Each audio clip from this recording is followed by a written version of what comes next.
PD, apa kabar hari ini? Semoga sobat sekalian selalu sehat dan bahagia. Kali ini PD mau review film Korea yang dibuat pada tahun 2019 dan menang piala Oscar untuk film terbaik pada Academy Award di tahun 2020, yaitu Parasite. Sebelum kita lanjut, jangan lupa untuk like, subscribe, dan tekan loncengnya biar kamu gak ketinggalan review film atau drakor terbaru dari kita. Boleh juga komen mau di review film atau drakor apa. Gimana kisah selengkapnya? Yuk kita mulai check it out.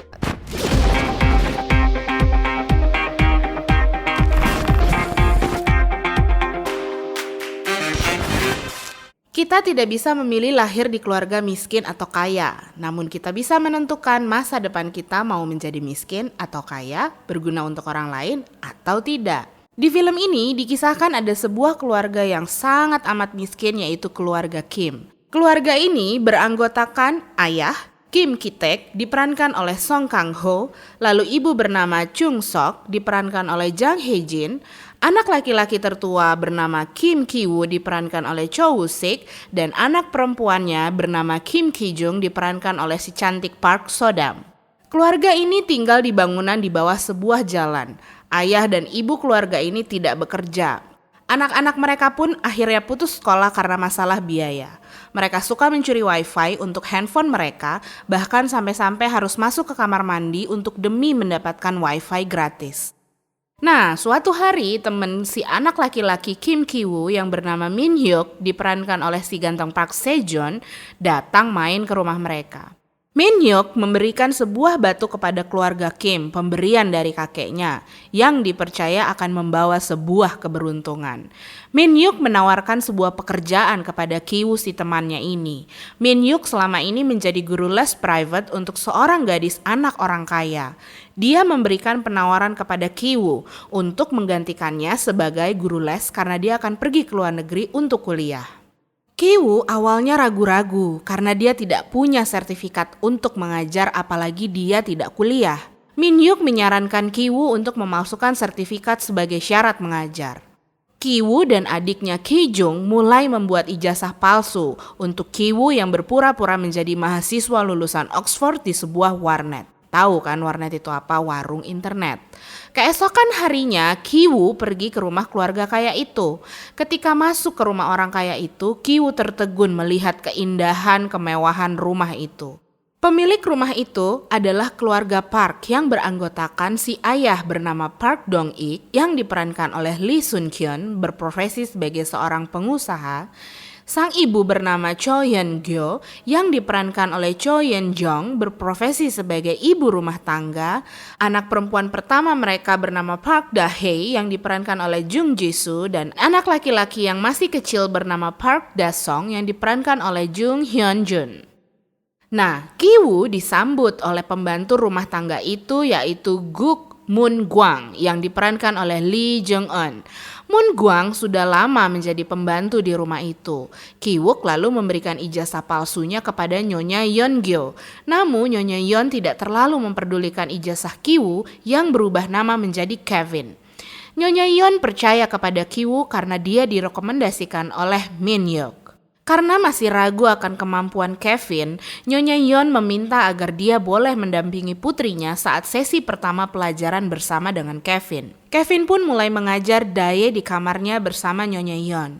Saat Dae tidak bisa menjawab salah satu soal, tiba-tiba Kevin memegang tangan Dae. Kevin memeriksa detak jantung Dae. Kevin bisa tahu Dae ragu dengan mendengar detak jantungnya.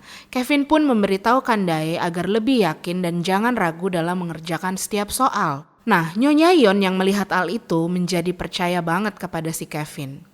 Kevin mendapat pembayaran untuk mengajarnya dari Nyonya Yeon dan dia terus mengajar Dae. Saat bersama Nyonya Yeon di ruang tamu, Kevin melihat anak laki-laki keluarga itu, yaitu Da-song. Nyonya Yeon bercerita kepada Kevin soal Da-song yang sangat mengidolakan suku Indian. Dia suka pramuka dan suka menggambar. Nyonya Yeon sudah mempekerjakan banyak guru seni untuk mengajar Da-song melukis. Namun tidak ada satupun pengajar yang bertahan karena Da-song termasuk anak yang aktif dan sering kurang fokus. Kevin yang mendengar cerita Nyonya Yon langsung menangkap peluang itu. Dia pura-pura teringat salah satu teman sepupunya yang bernama Jessica.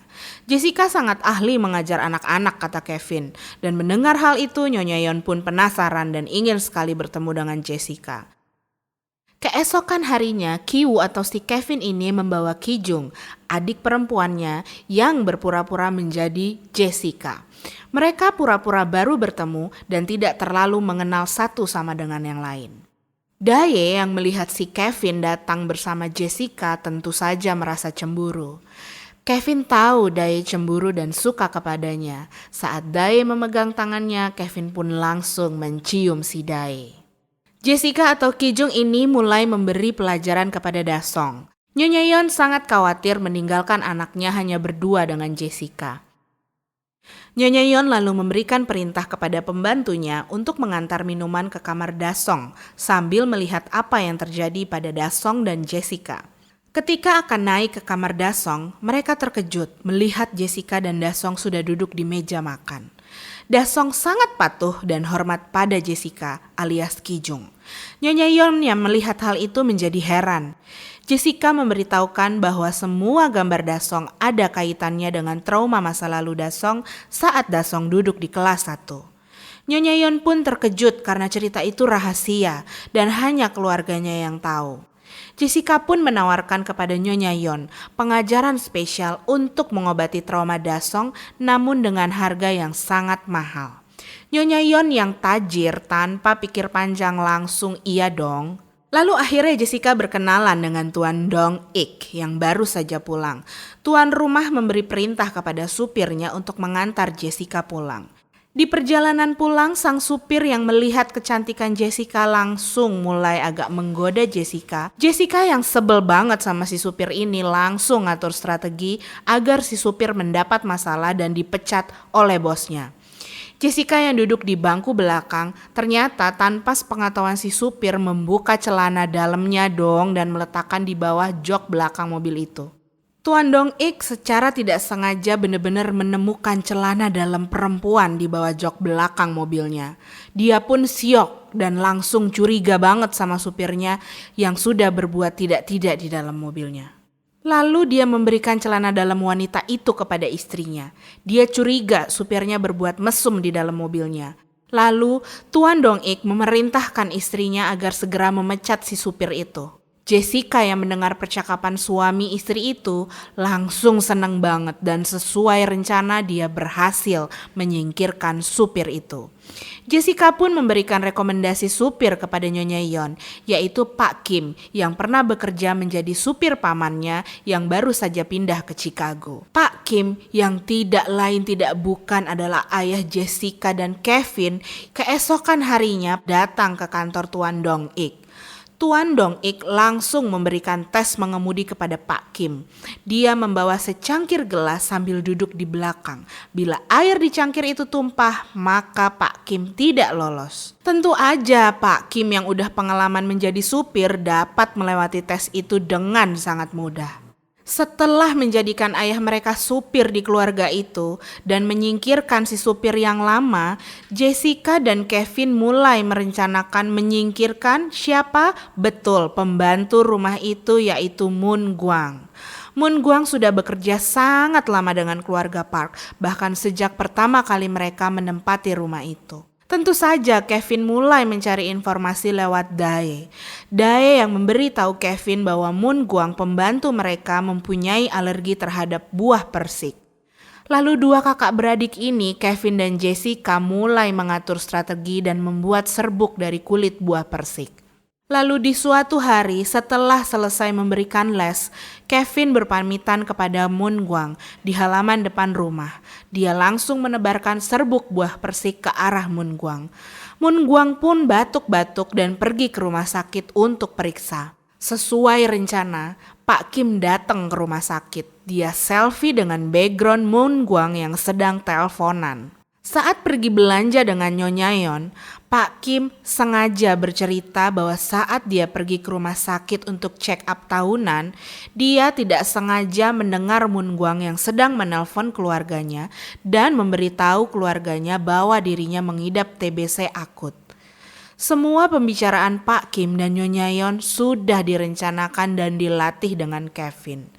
Pak Kim pura-pura cemas dengan adanya Moon Gwang yang ada di rumah itu dapat menularkan virus TBC kepada seisi rumah itu, terlebih Dasong yang masih kecil. Nyonya Yeon yang mendengar hal itu tentu saja merasa cemas dan takut banget akan kesehatan keluarganya. Pak Kim memberitahu Jessica bahwa mereka segera tiba. Sesuai rencana, Jessica yang sedang memberikan les kepada Dasong langsung turun menuju dapur dan menaburkan bubuk buah persik ke arah Moon Gwang yang lagi duduk di ruang makan, dan seketika itu juga Moon Gwang batuk-batuk. Nyonya Yeon yang baru masuk dan melihat Moon Gwang sedang batuk-batuk tentu aja kaget, cemas, dan kembali terngiang-ngiang dengan cerita Pak Kim tadi. Pak Kim lalu memberikan sentuhan terakhir dengan memberikan saus ke tisu yang dibuang oleh Moon Gwang saat batuk di tempat sampah. Nyonya Yeon makin yakin dan percaya bahwa pembantunya Moon Gwang itu sakit parah. Rencana keluarga Kim berhasil untuk membuat Moon Gwang dipecat. Pak Kim yang tahu Moon Gwang keluar mulai merekomendasikan kepada bosnya sebuah agensi yang melayani pemesanan pembantu, supir, dan yang lain-lain yang bernama The Care. Nyonya Yeon yang kewalahan dengan segala urusan rumah lalu mulai menelpon layanan The Care ini. Dia ingin banget langganan dan memakai jasa pembantu dari The Care ini. Jessica atau Ki-young yang pura-pura pegawai The Care mulai memberikan arahan kepada Nyonya Yeon. Rencana pun berjalan dengan lancar. Akhirnya semua keluarga Kim bekerja untuk keluarga Park. Di suatu hari, keluarga Park hendak pergi untuk berkemah di luar kota untuk merayakan ulang tahun anak mereka yang kecil, Dasong. Semua anggota keluarganya ikut kecuali pembantu barunya, Chung Sok. Chung Sok, Ki Taek, Ki Woo, dan Ki Jung memanfaatkan momen kepergian keluarga Park ini. Mereka lalu bermalas-malasan, tidur seharian, berjemur, mandi busa, bahkan mereka juga memakan makanan dan minum-minuman di rumah itu. Lalu si keluarga ini pun mulai berhayal mempunyai rumah semewah itu. Dan tiba-tiba bel rumah itu berbunyi. Ternyata Moon Gwang, pembantu lama rumah itu, datang. Moon Gwang minta tolong ingin mengambil barangnya yang tertinggal di basement rumah itu. Chung Sok yang melihat keadaan Moon Gwang kasihan dan mengizinkannya masuk. Moon Gwang pun langsung menuju basement. Chung Sok menyusul Moon Gwang ke basement. Dia sangat terkejut saat melihat Moon Gwang sedang mendorong sebuah lemari. Chung Sok pun membantu Moon Gwang untuk mendorong lemari itu, dan ternyata di balik lemari itu ada sebuah pintu yang menuju ruang bawah tanah. Ternyata selama ini Moon Gwang, si pembantu lama ini, menyembunyikan suaminya di dalam ruang bawah tanah itu, dan hal itu tentu saja tidak diketahui oleh keluarga Park. Setiap hari Moon Gwang memberikan makanan kepada suaminya secara diam-diam. Si suami Moon Gwang ini pun ternyata dikejar-kejar oleh debt collector dan mempunyai banyak hutang. Chung Sok mengancam akan melaporkan Moon Gwang dan suaminya kepada polisi. Namun tiba-tiba Ki Taek, Ki Woo, dan Ki Jung terpeleset dan jatuh. Secara tidak sengaja Moon Gwang akhirnya tahu bahwa mereka berempat adalah keluarga, dan semua kejadian itu dia rekam menggunakan handphonenya. Keadaan pun lalu berbalik. Moon Gwang yang kini mempunyai bukti persekongkolan keluarga Kim mengancam akan mengadukan dan mengirim video yang ada di handphonenya kepada Nyonya Yeon. Dan ternyata selama ini Moon Gwang dan suaminya pun suka santai-santai di saat keluarga Park tidak berada di rumahnya. Keluarga Kim berusaha mengambil handphone milik Moon Gwang. Aksi saling rebut-rebutan pun akhirnya terjadi, dan tiba-tiba telepon berbunyi. Nyonya Yeon menelpon dan meminta tolong pada Chung Sok untuk membuatkan ramyeon. Mereka tidak jadi pergi berkemah karena tiba-tiba hujan sangat deras. Mendengar hal itu mereka semua panik. Chung Sok bergegas membersihkan dapur dan membuat ramyeon. Pak Kim dan Kevin membawa Moon Gwang dan suaminya ke ruang bawah tanah, sedangkan Jessica membereskan ruang tamu. Suami Moon Gwang diikat oleh Pak Kim. Pak Kim membantu Kevin menarik Moon Gwang. Kevin kembali ke atas dan mengembalikan buku diary Dae yang dia ambil dari kamarnya. Keluarga Park sudah masuk ke dalam rumah mereka. Chung Sok menyambut dengan ramyeon yang sudah matang. Jessica bersembunyi di meja tamu. Kevin bersembunyi di bawah ranjang Dae dan Pak Kim kewalahan menangani Moon Gwang. Moon Gwang pun lolos dan berlari ke atas. Chung Sok yang mendengar derap langkah Moon Gwang langsung menendangnya. Moon Gwang pun terjatuh dan terguling di tangga. Kepalanya membentur tembok hingga dia pingsan. Pak Kim menarik Moon Gwang kembali ke ruang bawah tanah. Pak Kim melihat suami Moon Gwang menyalakan lampu tangga yang dilewati oleh Tuan Dong Ik saat malam hari dengan kepalanya. Bahkan dia sering mengirim pesan lewat nyala lampu dengan sandi Morse. Pak Kim pun mengikat suami Moon Gwang dengan lakban dan mengikat mulutnya dengan kaos. Begitu juga dengan Moon Gwang. Pak Kim pun keluar dan menutup kembali ruang bawah tanah dengan lemari. Nyonya Yeon menceritakan apa yang terjadi pada Dasong saat kelas 1 kepada Chung Sok. Saat malam, Dasong mengambil kue ulang tahun dan memakan kue itu. Tiba-tiba dia melihat sosok pria keluar dari basement yang tak lain adalah suami Moon Gwang yang dipercayainya adalah sesosok hantu. Dia pun berteriak kencang hingga kejang dan mulutnya mengeluarkan busa. Kevin pun bisa keluar dari kamar Dae dan menuju ruang tamu, begitupun dengan Pak Kim. Saat ingin menarik Jessica yang ada di bawah meja, tiba-tiba Dasong turun dan membawa alat kemahnya ke halaman depan ruang tamu. Tuan Dong Ik dan Nyonya Yeon yang mengkhawatirkan Dasong yang berkemah di luar pun tidur di ruang tamu. Pak Kim, Kevin dan Jessica tentu aja gak bisa kemana-mana dan terjebak di bawah meja ruang tamu. Suami istri itu pun mulai membicarakan bau badan yang dikeluarkan oleh Pak Kim. Tuan Dong Ik selama ini mengeluhkan aroma yang dia cium di dalam mobil. Seperti lobak tua katanya. Pak Kim yang mendengar itu tentu aja sakit hati dan langsung mencium bajunya. Dia pun sangat sedih. Tuan Dong Ik dan Nyonya Yeon melakukan permainan dewasa di sofa.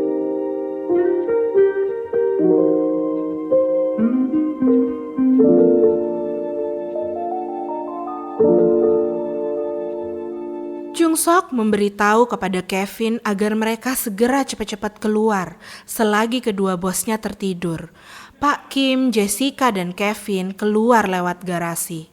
Mereka berlari pulang ke rumah di bawah hujan yang lebat. Sesampainya di rumah, ternyata lingkungan tempat tinggal mereka terkena banjir. Air mulai masuk dan merendam semua barang mereka. Bahkan kotoran terus keluar dari toilet mereka. Pak Kim, Jessica, dan Kevin membawa beberapa barang dan pergi ke tempat penampungan korban banjir. Kevin juga membawa batu pemberian temannya. Bahkan batu itu terus dipeluknya saat dia tertidur. Moon Gwang hendak menolong suaminya yang diikat, namun dia pun tidak kuat karena dia muntah-muntah karena kepalanya terus mengeluarkan darah. Dia mengalami gegar otak. Lalu Moon Gwang meninggal dunia. Pagi pun tiba. Tuan Dong Ik dan Nyonya Yeon melihat Dasong masih tertidur di dalam tendanya. Mereka ingin memberi kejutan dengan mengadakan pesta ulang tahun dadakan. Nyonya Yeon mengundang Jessica dan Dae tentu saja mengundang Kevin. Nyonya Yeon memerintahkan Chung Sok untuk mengatur meja di halaman mengelilingi tenda Dasong. Lalu Nyonya Yeon berbelanja bersama Pak Kim. Dia berbelanja untuk kebutuhan pesta. Saat di dalam mobil, Nyonya Yeon menutup hidungnya bahkan sampai membuka jendela belakang. Pak Kim yang merasa bau itu berasal darinya mulai agak kesal dan tidak suka. Tamu pun mulai berdatangan. Kevin dan Dae memanfaatkan kesempatan ini untuk berciuman di kamar Dae. Kevin berpamitan untuk turun ke bawah membawa batu dari tasnya. Kevin lalu turun ke ruang bawah tanah membawa batunya untuk membunuh Moon Gwang dan suaminya dengan batu tersebut. Dan secara tidak sengaja batu tergelincir jatuh ke bawah. Saat akan mengambil batu, Kevin melihat tubuh Moon Gwang yang tergeletak. Kevin hendak memeriksa keadaan Moon Gwang. Dan tiba-tiba aja dari belakang suami Moon-gwang menjerat leher Kevin dan menariknya. Kevin tapi lolos dan berlari ke atas. Suami Moon-gwang terus mengejarnya dengan membawa batu. Kevin terjatuh dan suami Moon-gwang memukulnya dengan batu. Sementara itu di luar, Tuan Dong-ik dan Pak Kim memakai topi Indian seperti suku Indian. Jessica dan Nyonya Yeon membawa kue ulang tahun untuk Dasong. Suami Moon-gwang naik ke atas dan keluar dengan membawa pisau dapur. Dia hendak membalaskan kematian istrinya. Ketika melihat Jessica yang mengantar kue ulang tahun ke tenda Dasong, suami Moon-gwang langsung berlari dan menikam Jessica tepat di dadanya. Dasong yang berada tepat di belakang Jessica langsung pingsan. Chung Sok langsung menyerang suami Moon-gwang. Pak Kim menahan luka Jessica. Tuan Dong-ik yang juga panik melihat anaknya pingsan memerintahkan Pak Kim untuk melempar kunci mobilnya. Suami Moon-gwang berhasil ditusuk oleh Chung Sok. Kunci yang dilempar Pak Kim jatuh di bawah tubuh suami Moon-gwang. Pada saat mengambil kunci mobil, Tuan Dong-ik menutup hidungnya karena bau suami Moon-gwang. Melihat hal itu, Pak Kim kembali teringat kata-kata Tuan Dong-ik tentang bau tubuhnya. Pak Kim yang emosi langsung mengambil pisau dan menusuk Tuan Dong-ik tepat di dadanya. Nyonya Yeon pingsan melihat suaminya ditusuk. Pak Kim yang sadar akan perbuatannya pun langsung kabur. Setelah dirawat 1 bulan, Ki-woo alias Kevin pun tersadar, namun dia mengalami gangguan otak. Ki-woo suka tertawa sendiri. Ki-woo dan ibunya Chung Sok didakwa atas pemalsuan, penipuan, dan pembelaan diri. Mereka pun bebas dengan masa percobaan. Ki-jung alias Jessica meninggal karena kehabisan darah, dan Pak Kim hilang tanpa jejak. Ayah Ki-woo ini pun menjadi buronan dan dicari oleh polisi. Ki-woo dan ibunya tidak mengetahui keberadaan Pak Kim. Waktu pun berlalu. Kabar hilangnya Pak Kim mulai mereda. Ki-woo mulai mencari bapaknya di rumah tempat ayahnya menghilang. Pemilik rumah ternyata sudah berganti. Dia menunggu sampai malam dan melihat sandi Morse yang dikirim seseorang lewat lampu tangga yang tak lain adalah ayahnya yang bersembunyi di ruang bawah tanah rumah itu. Pak Kim menceritakan keadaannya kepada anaknya Ki-woo lewat sandi Morse. Ki-taek menceritakan cara ia meloloskan diri dan masuk ke dalam ruang bawah tanah. Dia bisa lolos karena CCTV rumah itu sudah diputus oleh Moon-gwang. Keluarga Park pun pindah dan menjual rumah itu.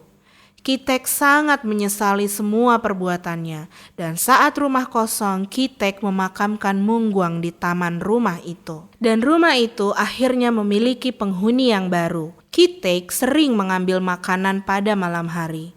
Dia selalu mengirim pesan lampu setiap hari dan berharap suatu hari Ki-woo akan melihatnya. Ki-woo pun bercita-cita bekerja giat dan mengumpulkan uang untuk membeli rumah tersebut, dan dengan begitu dia bisa menyelamatkan ayahnya. Nah, oke Sobat PD, sekian dulu review film kali ini. Film ini mengajarkan kita banyak hal tentang untuk tidak menjadi parasit dan tidak tergantung dengan orang lain. Film ini masih bisa kamu lihat di Viu, dan semoga Sobat PD semua terhibur. Kita jumpa lagi di review film-film lainnya. See ya!